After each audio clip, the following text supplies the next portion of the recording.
इस समय कहा कि कंस तो भगवान कृष्ण का बहुत श्रेष्ठ मामा है, बहुत बलवान मामा है, और ऐसे मामा की अद्भुत लीला है, ऐसे मामा का विचार अद्भुत है। और जब लीलाधारी ने भक्तवत्सल भगवान ने अपने विचारों को जैसे ही प्रकट किया, मनवाणी को जैसे ही प्रकट किया, बताया, और मामा ने इन शब्दों को जैसे ही सुना, तो सबसे पहले हम आपको बता दें, एक त्रेता में मामा हुए जिनका नाम है मामा मारीच।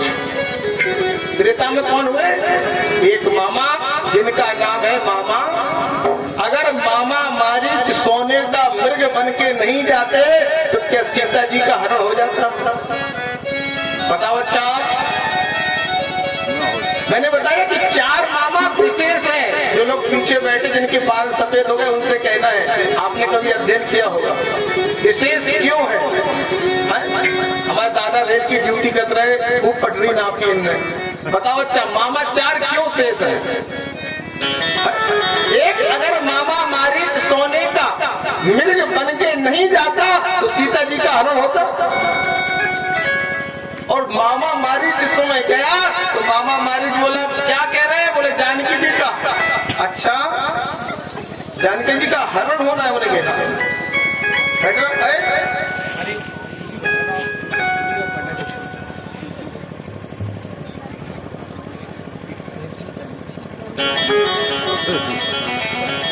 जिस समय ऐसा कहा तो सीता जी ने उस मृग को देखा, और मृग को देख करके क्या कर दिया?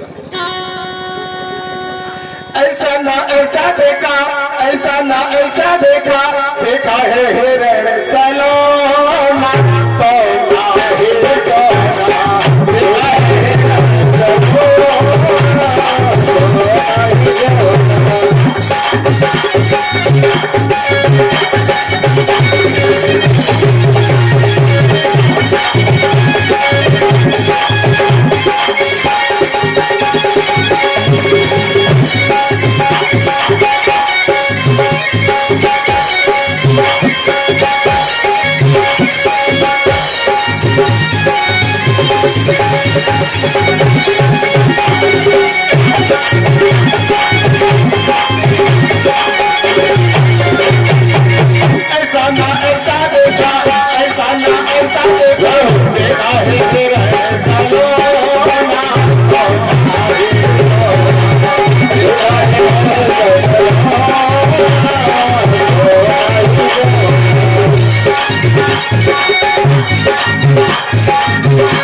देखा है हिरण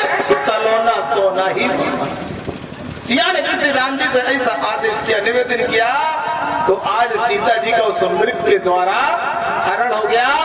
और जब हरण हुआ तो फिर रावण का भी, तो मामा का वध हुआ तो हुआ, लेकिन रावण भी नहीं बचा, भांजा भी नहीं बचा। तो एक तो त्रेता के मामा मारी और दूसरे द्वापर में मामा का है कि नहीं? राजा अधिराजा भोजराज मामा कंस जिनका कल्याण हुआ है, जिनका वध हुआ है। तीसरे मामा शकुनी, तीसरे कौन से हैं? जब महाभारत हुआ और जब उस शकुनी ने देखा गांधारी हमारी आंखों से अंधी पट्टी को बंधाए। तो उसने कह दिया मैं आज कौरवों का विनाश करवा दूंगा, और शकुनी ने ऐसा पासा फेंका कि पूरे कौरव नष्ट हो गए। तीसरे मामा कौन है महाभारत के? शकुनी। पहले मामा मारीच, दूसरे मामा कंस, तीसरे मामा शकुनी जो दुर्योधन के थे, कौरवों के मामा थे। और ये तीनों तो मामा राक्षस रहे, इन्होंने अपने परिवार का विनाश करवाया।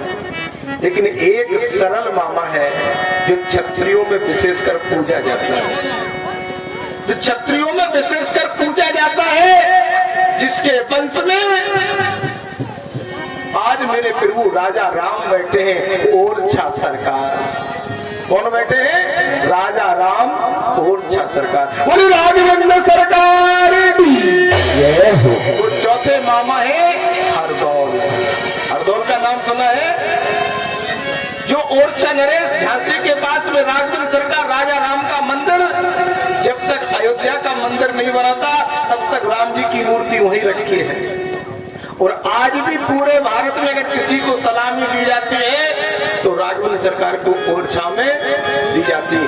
जो सलामी प्रधानमंत्री को, राज्यपाल को दी जाती है, वो सलामी हमारे गोविंद मेरे प्रभु परमात्मा नारायण ओरछा में राजा राम को प्रतिदिन दी जाती है। जितनी बार पर्दा खुलता है उतनी बार सिपाही भगवान को सलामी देते हैं। वहां के भक्त हैं हरदौल जी, जो मरने के बाद भी, जिनके शरीर को जला दिया अग्नि में, और फिर भी जब बहन को भात पहनाने के लिए हरदौल लाला है। बोले हरदौल भगवान। स्वयं ब्रह्मा का अवतार कहा जाता है। किसका अवतार कहा जाता है?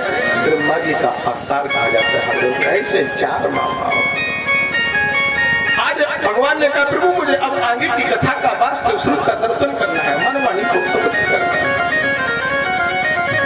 प्रभु ऐसा बताइए कि आप चार मामा तो ये विशेष हो गए, लेकिन जिस भाई के बहन नहीं होते, जिस भाई के बहन नहीं होते, वो भाई जीवन में 2 बार रोता है। जिस भाई के बहन नहीं होती वो भाई भी जीवन में 2 बार रोता है। और परमात्मा से कहता परमात्मा जब रक्षा बंधन का दिन होता है और अपने मित्रों के, अपने रिश्तेदारों के हाथ में जब कलाई में धागा बंधा देखता है, रक्षा सूत्र देखता है, तो अकेले में कहता परमात्मा अगर मेरी भी बहन होती तो आज मेरी कलाई सोनी नहीं होती।